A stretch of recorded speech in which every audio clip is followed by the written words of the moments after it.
In simple terms, a derivative is a contract whose value is based on something. So what are financial instruments? Financial instrument can be any document that represents an asset to one party and liability to another. In simple terms, financial instruments mean shares, bonds, currencies, etc. Similarly, derivatives are financial instruments. Now, what is an underlying asset? An underlying asset can be stocks, bonds, commodities, currencies, market indices, and interest rates. We can also see a lot of derivatives in our daily life. For example, let's take curd and cheese. These two products are derived from milk. So curd and cheese are derivatives from milk, and milk is the underlying asset. Both curd and cheese have a value of their own, but both their values will depend on the price of milk. So we can clearly understand here that the value of a derivative changes or is affected by its underlying asset.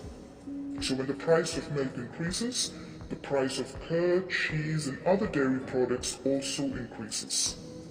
Likewise, we can see petrol and diesel are derived from crude oil. So you can see that crude oil is the underlying asset here, and petrol and diesel are its derivatives. So the price of crude oil affects petrol and diesel price.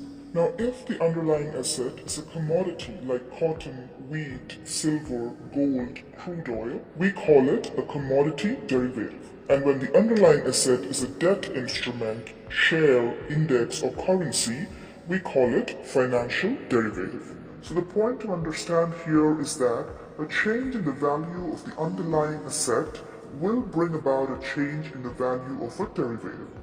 For example, let's take a stock derivative of ITC. If the value of ITC stocks increases, the derivative of the ITC's value will also increase automatically.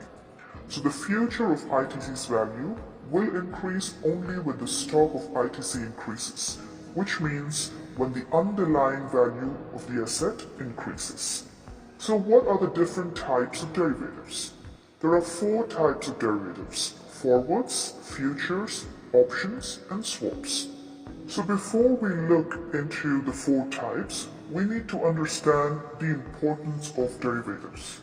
Derivatives are primarily used for 2 major aspects: hedging and speculation. Hedging in simple terms is used to minimize the risk in the physical market. Speculation is used to speculate or to gauge the direction or trend of the market. For example, if I research and think that the market may move up or down, I'm speculating here. So if I think the market may move up, I would think of taking a profit. And if I think there is going to be a fall in the market, I may think of a short sale, which means I will sell first and buy later. So let me make it simple for you with an example. When the market price of a stock is at 5,500, let's say you sell the stock at this price because you speculated or thought that the market price may drop or go down. So you sold your derivatives, which could be future or option of any stock, say ITC derivative or Nifty's derivative. So you sold the stock for 5,500. Now imagine if the market price falls down to 4,500. Here, you have actually gained a profit of 1,000, right? So what you could do here is buy the stocks when the prices go down to 4,500. This is where derivatives come handy, as you can sell your position first when the stock prices are high and later buy when the stock prices go down. The second reason why we take a derivative is because we may want to hedge our position. So what's hedging?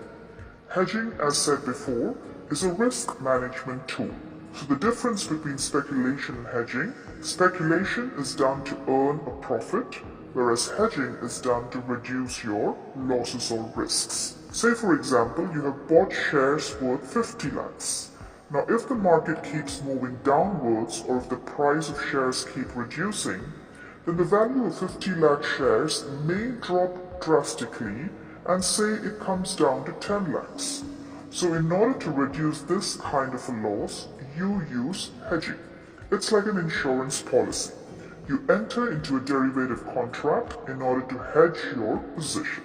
So now that you've understood the concept of derivatives, let's look at the first derivative, futures. So what are futures? So basically, futures contract is an obligation, which means you cannot back out once you enter the contract.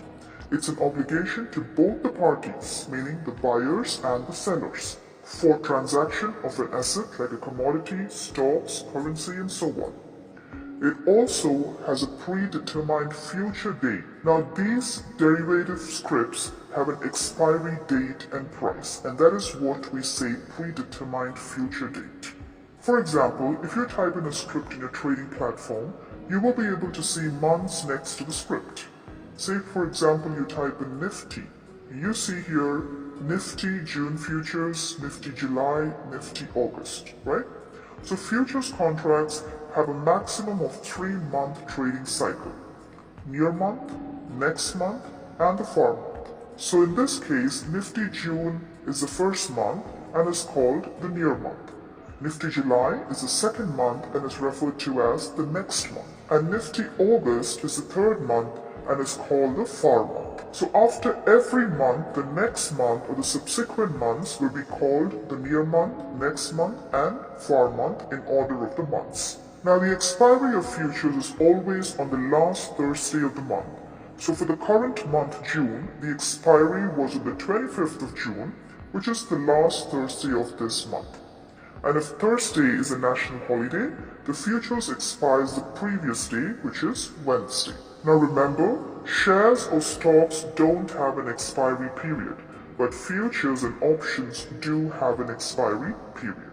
Let's have a look at the market depth to understand the expiry price. Have a look at the market depth here. You can see here ITC and Nifty July's future. You can see the bid price over here. What you need to understand is that derivatives are always bought in lots. You can buy one share, but when it comes to derivatives, you have to buy it in lots. You can buy 1 lot, 2 lots, 3 lots, and so on. So what is a lot? Lot is the minimum quantity of shares that you have to purchase. So here you can see the minimum quantity mentioned here. And if you decide to buy at this bid price, you have to buy this quantity. So the difference between buying the normal shares of a company and the futures is that you have to buy 1 lot in futures which contains the minimum quantity. Say for example, if you had bid for 300 this month and the following month the price went up to 400, then you get a profit of 100, which means 100 multiplied by the lot size. Let's say lot size is 1000, so 100 into 1000, you get a profit of 1 lakh. Now let's try and understand forwards and future contract. Both are quite similar in nature. Let me explain with an example. Let's take a wheat farmer who wants to sell his wheat at 50 rupees per kg, which is the current price. But he can harvest his wheat only next month. Now what's the guarantee that he can sell the wheat at 50 rupees next month? Now in this case, the farmer tries to find a buyer who agrees to buy the wheat at 50 rupees next month. Here, both the buyer and the farmer enter into a contract stating that they are ready to buy and sell at the fixed price of rupees 50 next month, even if there is a price fluctuation. So if the price of wheat rises to 55 rupees, or if it goes down to 45 rupees, 50 rupees will be the price of wheat for both the farmer and the buyer, as they have entered into a forward contract. But here the contract is between the farmer and the buyer only, so it is not controlled or regulated.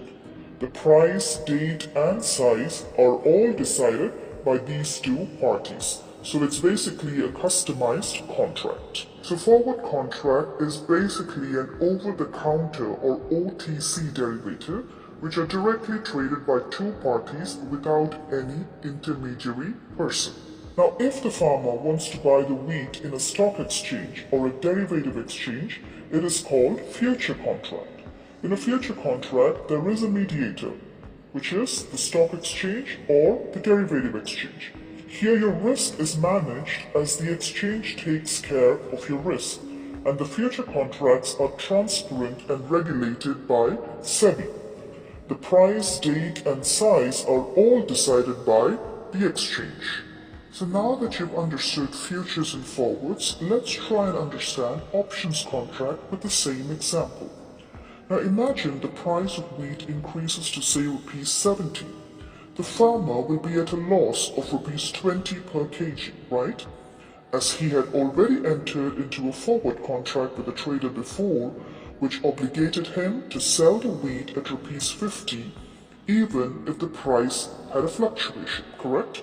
So in order to reduce his loss, the farmer decides to insure his contract.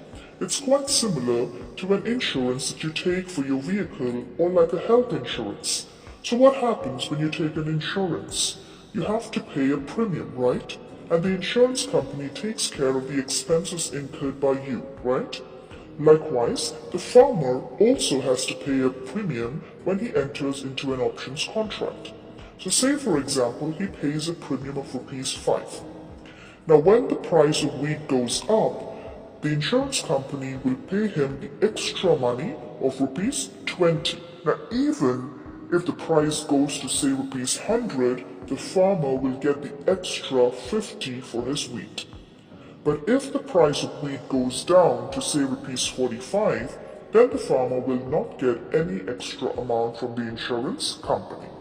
So here, his loss will be the premium that he has paid, which is rupees 5. So basically, what the farmer does here is to transfer his possible risk to the insurance company with the help of options contract.